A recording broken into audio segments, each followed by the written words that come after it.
Magising ka na sa katotohanan. Sa mundong ito, hindi lahat ng bagay na planuhin mo matutupad. At habang tumatagal ang buhay mo sa mundong ito, matututunan mong tangi ang sakit, paghihirap at kawalang saysayang meron sa realidad kung saan tayo nabubuhay ngayon. Makinig ka. Sa mundong ginagalawan natin kung saan merong liwanag, siguradong meron din dong anino, hindi mawawala yon. Hanggat merong namumuong konsepto tungkol sa mga matagumpay na nilalang, siguradong meron din mga talunan. Ang makasariling paghahangad ng kapayapaan ang magbibigay daan sa mga digmaan. Nabuo ang galit at puot para maprotektahan ang pagmamahal. Malaki ang kaugnayan ng mga bagay na yun sa isa't isa at hindi yun maaaring paghiwalayin. Natural lang yon. Pangarap ko kasing baguhin ang kapalaran ng mundo.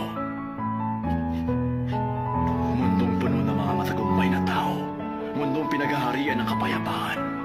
Mundong nababalot ng pagmamahal.